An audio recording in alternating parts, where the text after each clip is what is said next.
Özbek, Türkmen, Uygur, Tatar, Azer bir boydur. Kara, Kalpak, Kırgız, Kazak bunlar bir soydur. Özbek, Türkmen,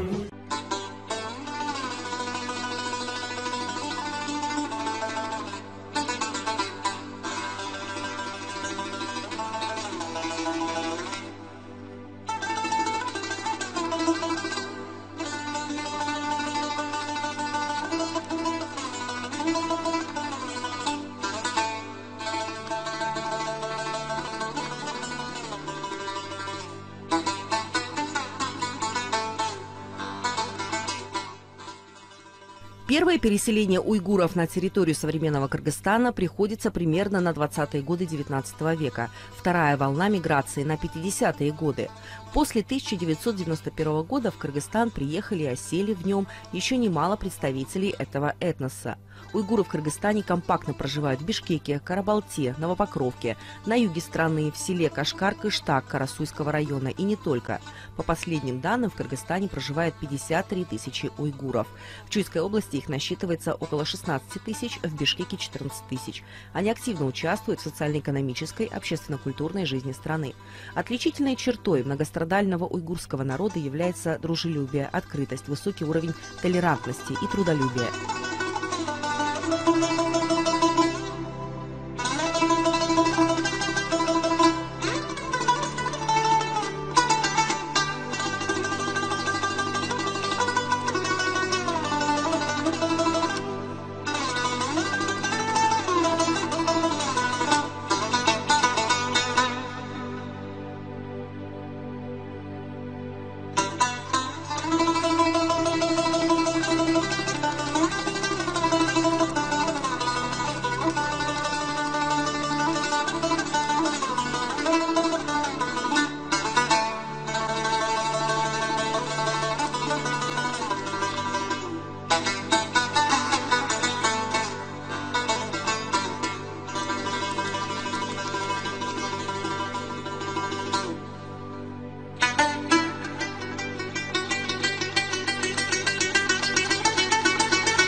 Наш собеседник, 87-летний Назым Камбари, живет в Бишкеке. Родился в 1933 году в Кульдже, в семье интеллигенции.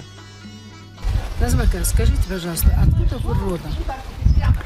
Я в 1933 году, 2 мая, 4 часа 30 минут, родился в городе Кульдже, в семье интеллигенции. Он и писатель, и врач. Одним словом, человек с творческой натурой. Стройный, веселый, жизнерадостный. На его лице всегда улыбка. Его любят и уважают. Несмотря на возраст, он везде. На свадьбах, на национальных гуляниях, на праздниках, на юбилеях. Танцует так, что молодые позавидуют. Достойный гражданин, примерный семьянин, хороший отец, верный друг, интересный собеседник, патриот своего народа. По воле судьбы попал в Кыргызстан, который навсегда стал для него родиной. Это человек необычной судьбы с необычной жизненной историей. Многое он видел в жизни. И плохое, и хорошее. Набрался мудрости и, несмотря на невзгоды судьбы, стал уважаемой личностью среди уйгурского народа. Уйгуры создали богатую и своеобразную культуру, оказавшую влияние на культуру многих народов Востока. Миниатюрная живопись, в том числе государственный уйгурский театр, основоположником которого был отец Назым Ака Касымджан Камбари.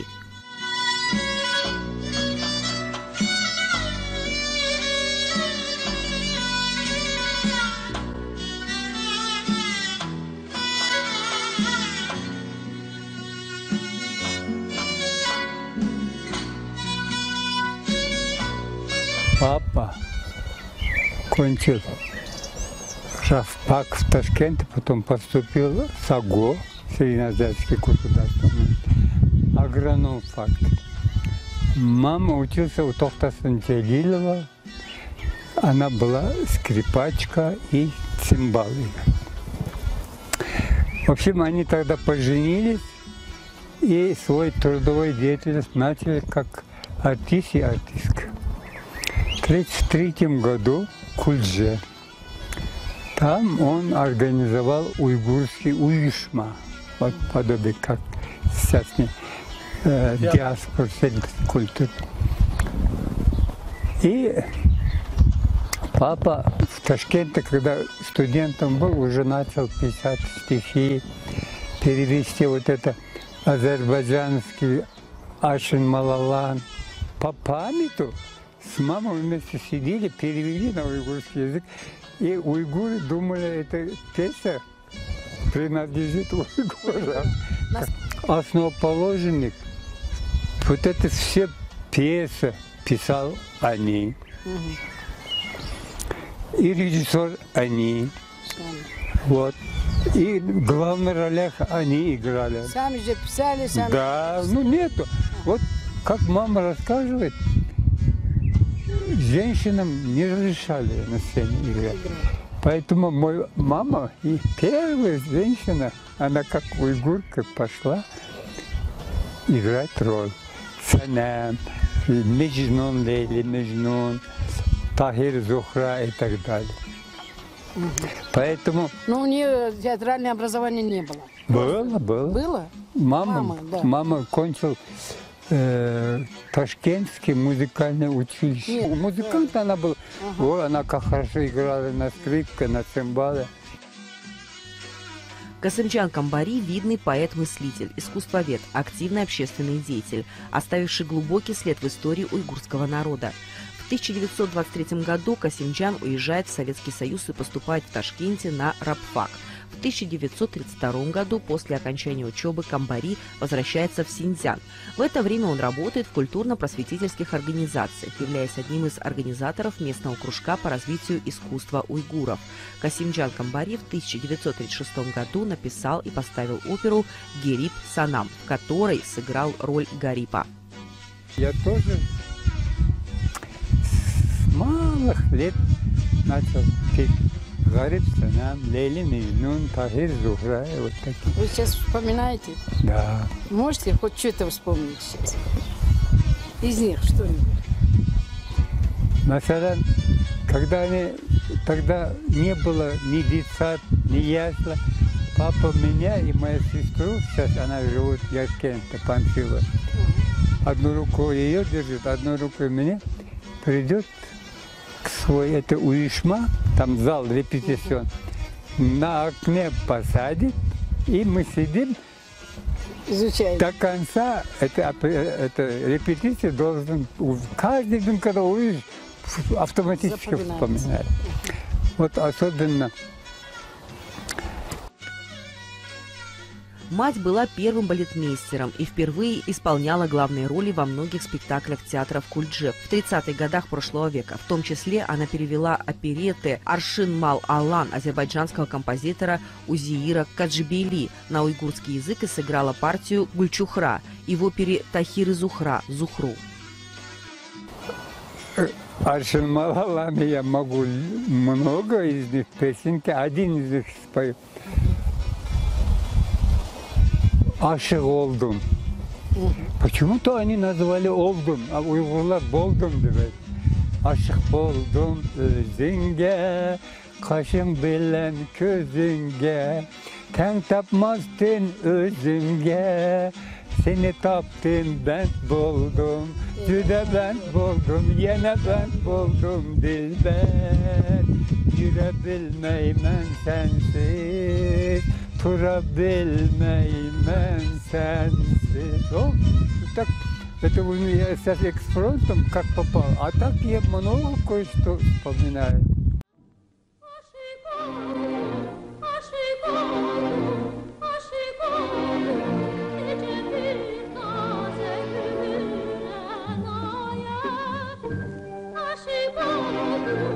Aşık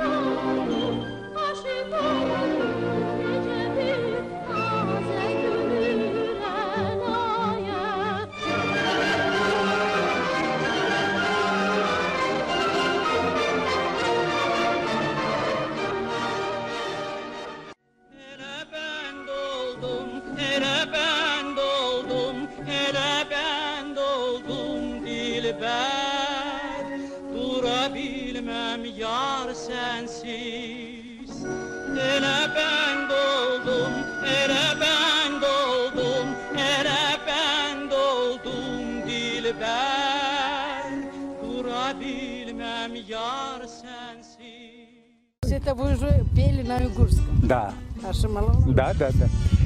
Мама, папа вместе, они недели где-то, днем и ночью, воспоминали в Ванджане, Ташкенте, это Ашим Малалан.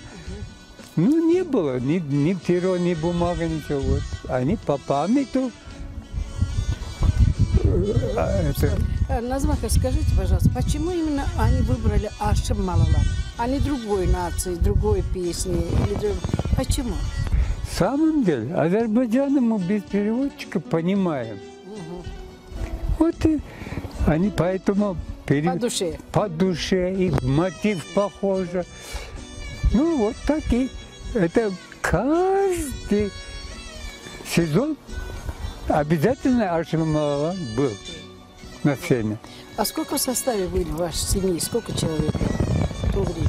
В то время отец, мать, я, сестра и еще один сестра. Она потом умерла несчастной. Как вспоминает Назым Камбариев, в тот момент обстоятельства сложились так, что его отца посадили. В течение 7 лет он находился в тюремных застенках городов Кульджа и Урумчи. Они остались в семье вчетвером. Мама сама работала, нас трое, и еще он, одного киргизского пацана, 13 лет, еще уйгурка Мария звали, еще казашка, еще ушур. Одним словом, кроме нас, мама воспитала на своем трудовом зарплате 5. Это где там? Кульджа. В то же время она за семью вот ухаживала. Конечно. Все домашние заботы. Кроме, вот главное, чтобы кроме нашей своей семьи, я же говорю, еще 5 сиротых, без мамы, без отцов тоже. Тогда я однажды сказал: мама, ты работаешь на 2 работах, зарплат маленький, не хватает. Ты еще... Однажды она из улицы, мачеха его в печку подкнул голову, оба глаза сгорел. Чужой ребенок. Да.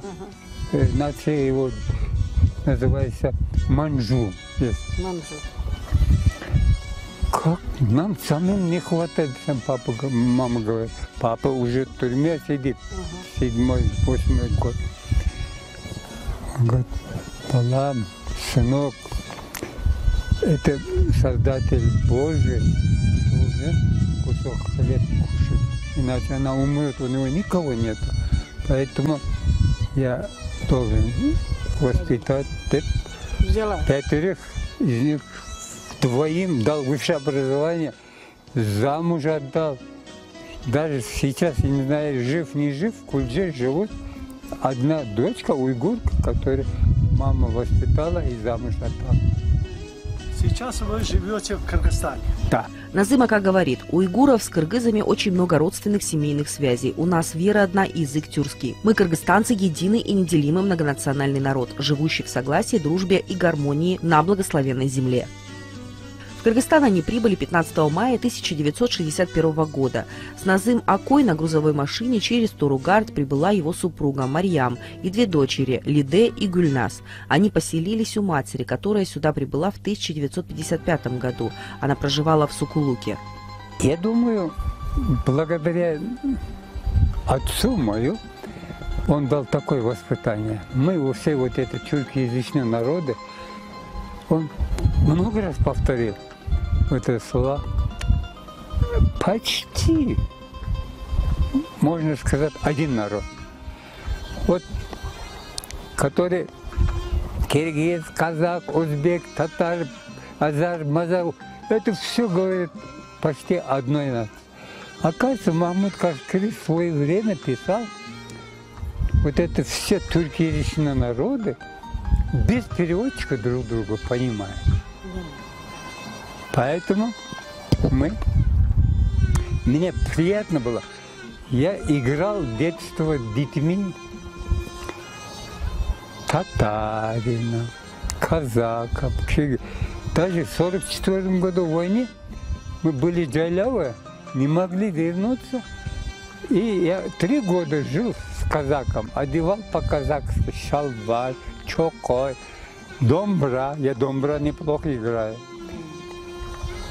И это от Кульже где-то 200 километров. Нилка, Ластай, Кудюртай. Такие красивые места. Ели, клубника, малина, растет все дико. Как? Вот, например, я в Алмату езжу, там однажды обед кушать захотел. Одна молодая казашка подходит. У меня кушайте. Почему? Потому что я готовлю, как уйгурка. Ты что, уйгурка? Нет. Откуда знаешь про уйгурку? Ben size bir ölen en salıp biri. Знаете, да, en salıp biri? Песни споют. Ну, давай, если. Alыстағы елім ай, туылып өскен жерім ай, топырағына тартады. Алыста жүрген мені ай. Все, заплакал, представляете? Да. Там.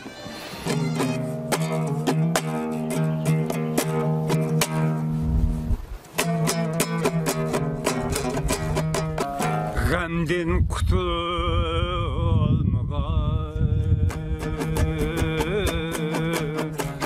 mihnetlik başı. Ah ilahime, günde yüzünü hicran geye saldı neydi?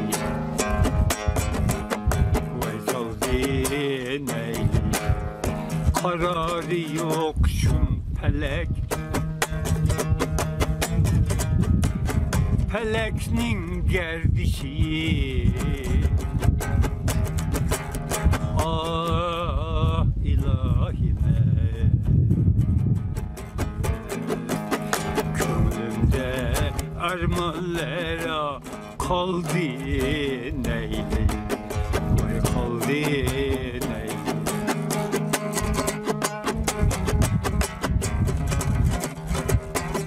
Alnılanı üzmüdüm, bul bulup gülistanimni kezmidi. Yar dep yar şikayet söymüdüm, vay ilahime.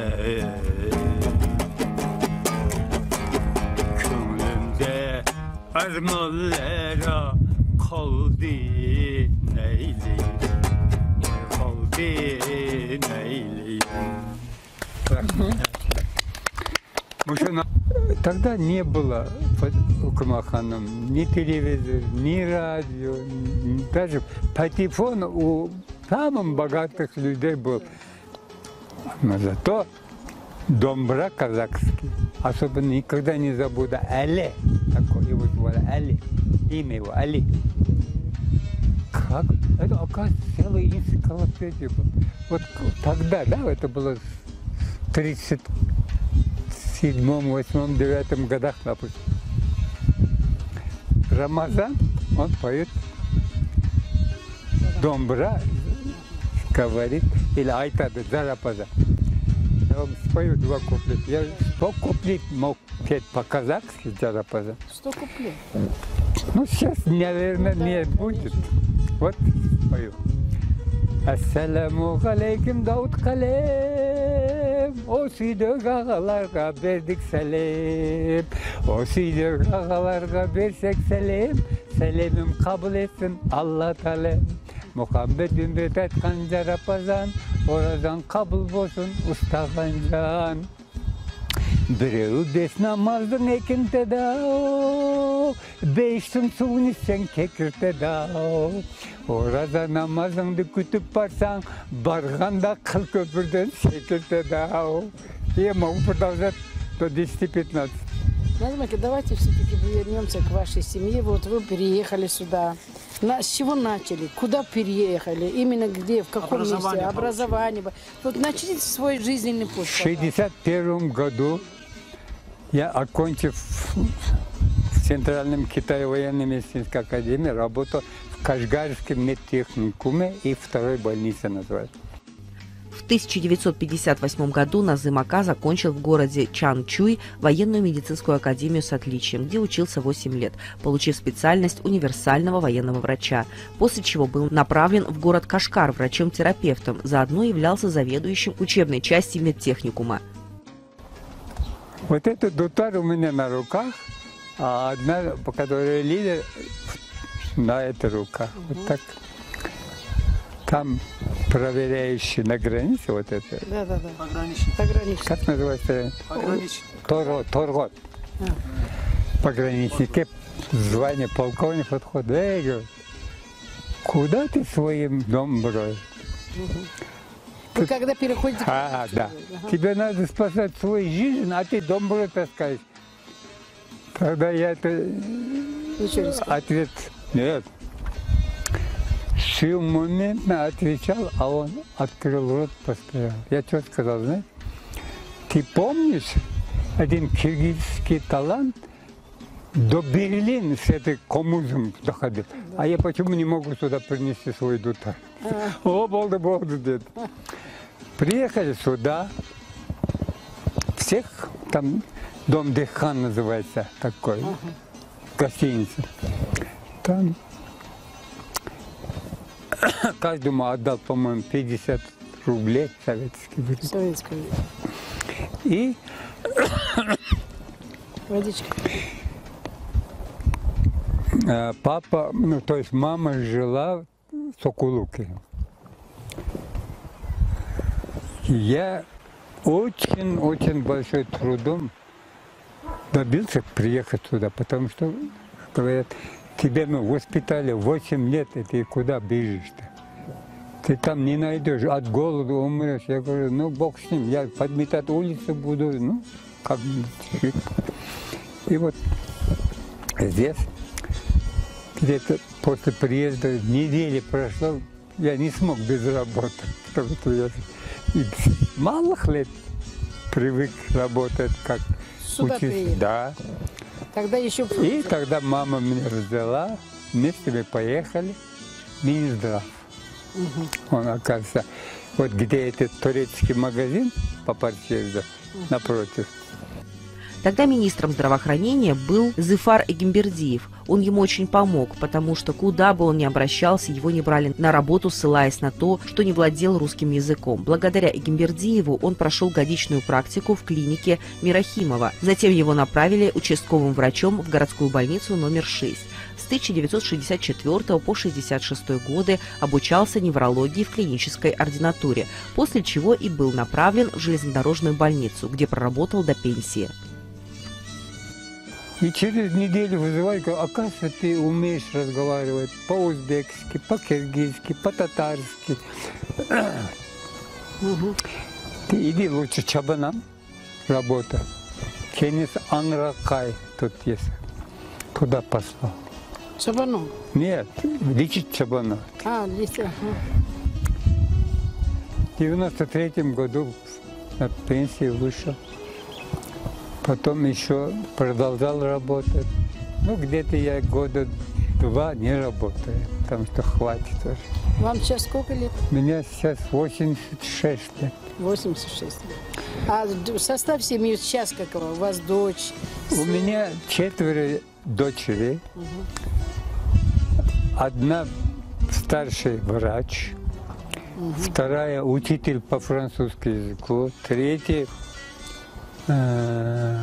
тоже учительница. 4-я вот Гулистан, которая Ансара Имрана, мама. Она по филологии, русскому языку. Одним словом, все они замужем, своей семье. Тоже высшее образование у всех дали, да. Учили. Знаете, что сейчас на дворе, как называется сейчас, пандемия. Теоретически меня обучали нормально, потому что в Китае был чума однажды. Это страшно. Да. Чума, тиф и тому подобное. И теперь уже вот это коронавирус, это делал свое дело, правильно требует вот это. Насчет гигиены, личной гигиены, как надо держать свои руки и так далее. У меня даже есть такой мысли, Фатимахан, человечество, по крайней мере, то есть минимум должен иметь начальное или среднее медицинское образование. Иначе порядок не будет. Харкает куда попало, плюет куда попало, кидает мусор куда попало. Вот это все к хорошему не приведут. Поэтому вот это требование, которые одевать маски, держать на расстоянии, это в самом деле нужные вещи. Даже Коранда «Инна назафата миналь иман» есть такой хадис шариф. Это обозначает тазалык бар жерде иман бар. Это очень правильно сказано. Шуның үчүн санитарный эпидемиологический режим 100%, даже 150% соблюдается, вот это халал. Шуның үчүн надо как мыть руки, как чистить зубы, как нос и так далее. Булар ешкачан аз болсо болмайды.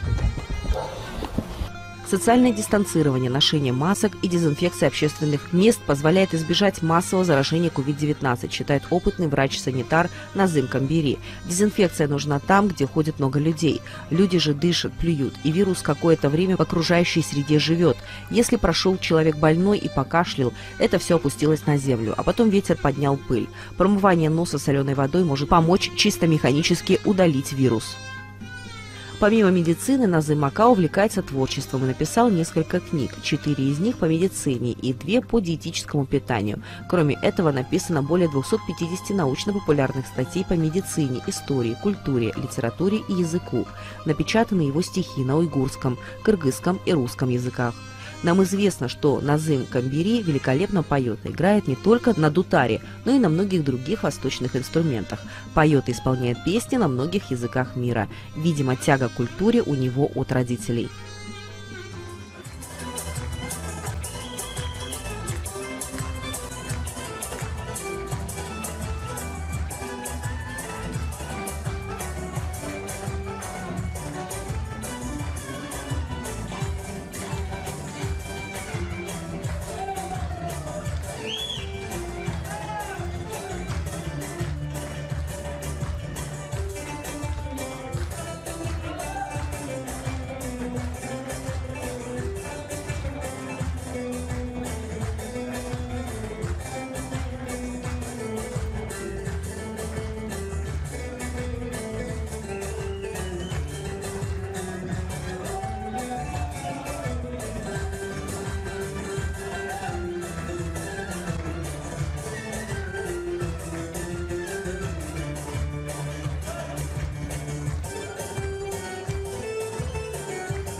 Назымбек Ака в конце нашей беседы отметил: «Искренне желаю, чтобы наш многонациональный Кыргызстан развивался, процветал и в нем царили мир, дружба и согласие».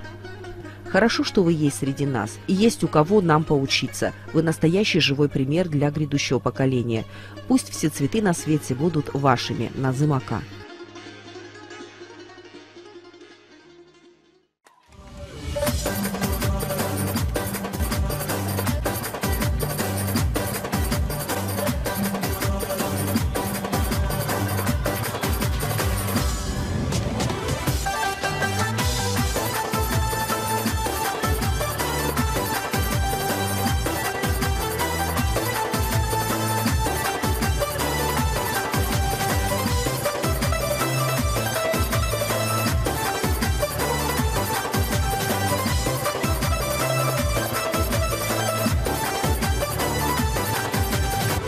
Çilep oltasam yargıla, hıyanımda sen kaldın dostugula. Dükte çilep oltasam yargıla, hıyanımda sen kaldın dostugula. Derdin olsa içerim yargıla, gülüme mundaş benim ben kaldım dostugula. Derdin olsa içerim yargıla, gülüme mundaş benim ben kaldım dostugula. Yargıla, yargıla, yargıla, yargıla. Yargıla, yargıla, mundaş kale ben kaldım dostugula. Yargıla, yargıla, yargıla, yargıla, yargıla, yargıla, mundaş kale ben kaldım dostugula.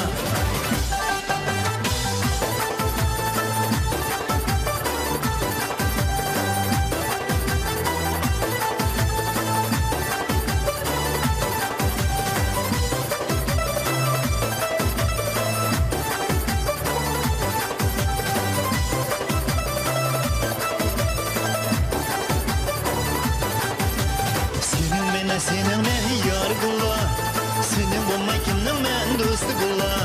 Senin men yargıla, senin bulmay kimnin men dostugula. Akşamı karanguda yargıla, ürgülmen yandırgan çırağım sen dostugula. Akşamı karanguda yargıla, gülüme yandırgan çırağım sen dostugula. Yargıla, yargıla, yargıla, yargıla. Yargıla, yargıla, taldıman gülün sen dostugula.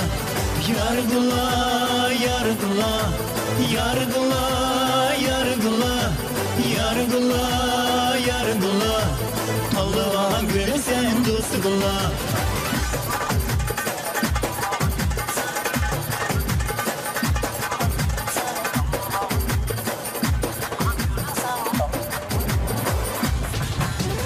Yargıla, yargıla, yargıla, yargıla, yargıla, yargıla, taldıman gülüm sen dostugula. Yargıla, yargıla, yargıla, yargıla, yargıla, yargıla, mundaş kale ben kaldım dostugula.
столице Кыргызстана, в городе Бишкек, по адресу улица Баялинова, бывшая Ленинградская, на пересечении Тагалока-Молдо, недавно открылся новый центр обслуживания для горожан. Кафе, отель капсульного типа и мини-маркет. Здесь можно отведать блюда национальной, европейской и турецкой кухни. Принимаются и заказы с доставкой на дом. Цены приемлемые и меню с богатым ассортиментом. Отель капсульного типа также предлагает свои услуги клиентам по очень низким расценкам. Отметим, в период пандемии и режима самоизоляции Capsule Hotel Techno Cave при поддержке посольства Турецкой Республики и турецких компаний очень активно участвовал в оказании помощи нуждающимся гражданам Кыргызстана и Турции.